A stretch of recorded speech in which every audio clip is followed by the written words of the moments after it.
পরিমাণ গরম পড়ছে, এই গরমে এরকম রেসিপি হলে কিন্তু কলিজাটা ঠান্ডা হয়ে যায়। কলিজা ঠান্ডা হওয়ার মতো আজকে একটা রেসিপি রান্না করব, যেন অনাহাসে 2 প্লেট ভাত খাওয়া যায়। এই কারণে আমি একটা পাঙ্কাশ মাছের এখানে কয়েক পিস মাছ নিয়ে নিলাম, 4 পিস 5 পিস মাছ নিয়েছি। এখন আমি মাছটাকে ভালো করে এটা কড়া করে ভেজে নিব। এটা ভাজার জন্য আমাকে ঢেকে রাখতে হবে, কারণ ঢেকে না রাখলে মাছটা আবার ফুটে, এই কারণে। তো 1 পিস মাছ যে হয়ে গেছে এটা পরবর্তীতে এই যে এখানে বোঝা যাচ্ছে, তো এই জন্য আমি ওটা উল্টিয়ে দিচ্ছি। এখন উল্টে আমি ওটা ওই পিঠটাও ভালো করে ভেজে নিব। আর আমি কিন্তু মাছের পেটিগুলো নিয়ে নিছি, কারণ এই তেলটা দেওয়ার কারণে পরবর্তীতে অনেক তেল উঠছে, এই যে অনেক বেশি তেল হয়েছে, কারণ আমার রান্নার ভিতরে বেশি একটা তেল লাগবে না। তো এখন আমি মাথাটাও ভালো করে উল্টায় ভালো করে ফ্রাই করে নেব সবগুলো পিঠ। তো এরকমভাবে পাঙ্গাস মাছটা কিন্তু কড়া করে ফ্রাই করলে রান্না করলে কিন্তু যে কোনো মানুষ খেতে অনেক বেশি প্রশংসা করবে। তো এই যে আমি মাছটা ফ্রাই করা হয়ে গেছে, এখন আমি মাছের পিসগুলো উঠিয়ে রেখে দিতেছি। তারপরে এখানে আমি এখন পেঁয়াজ কুচিটা দিয়ে দেবো। তো এই যে অনেক সুন্দর একটা কালার হয়েছে। আর পেঁয়াজ কুচিটা দিয়ে, আর আমি আজকে পাঙ্গাস মাছটা রান্না করবো ঢেঁড়স দিয়ে। ঢেঁড়স তরকারিটা কিন্তু শরীরের জন্য ক্ষতিকর আবার উপকারী। কিসের জন্য ক্ষতিকর? কারণ এটা বেশি খেলেও সমস্যা হয়, কিডনির জন্য প্রবলেম হয়, আর অল্প খাওয়া যায় কোনো প্রবলেম হয় না। আপনি প্রতিদিন খেতে পারবেন না, রেগুলার 1 সপ্তাহ টানা খেতে পারবেন না, একদিন পরে পরে খেলে কোনো প্রবলেম হয় না। তো এই বছর প্রথম আমি যেহেতু রান্না করতেছি, তার জন্য সবার সাথে শেয়ার করতেছি। এখন আমি পেঁয়াজ পেস্টটা করে আলুটার সাথে দিয়ে ভালো করে ফ্রাই করে নিলাম।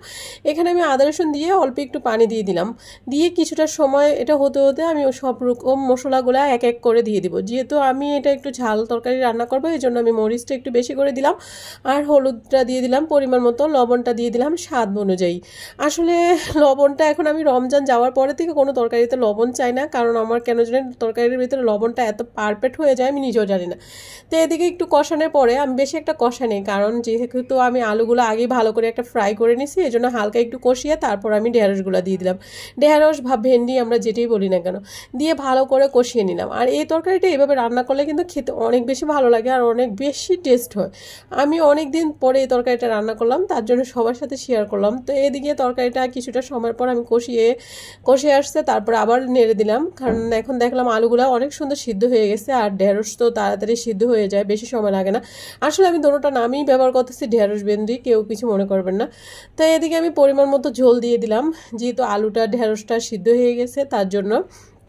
তো ঝোলটা দেওয়ার পরে আমি এখন ডেকে রাখবো। এখন ব্লক চলে আসছে, ব্লক চলে আসার পরে মাছগুলো দিতে হবে। আসলে ব্লকের আগে মাছগুলো দিলে কিন্তু একটু নরম হয়ে যায় বেশি একটা, তো এই কারণে ব্লক আসা পর্যন্ত ওয়েট করতে হয় ঝোলটা দিয়ে।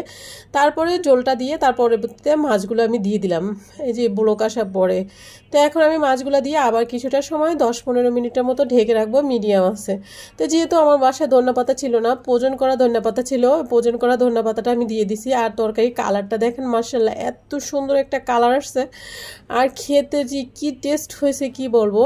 এই গরমের ভিতরে যাদের খেতে ইচ্ছে করে না, তারা এই তরকারিটা একবার রান্না করে দেখবেন, ভাষার সবাই পেট ভরে ভাত খাবে। কখন যে তরকারি শেষ হয়ে যাবে বুঝতেই পারবেন না। ভিডিওটা ভালো লাগলে অবশ্যই লাইক শেয়ার করে অবশ্যই পাশে থাকবেন। আজকের মতো এই পর্যন্ত, আল্লাহ হাফেজ।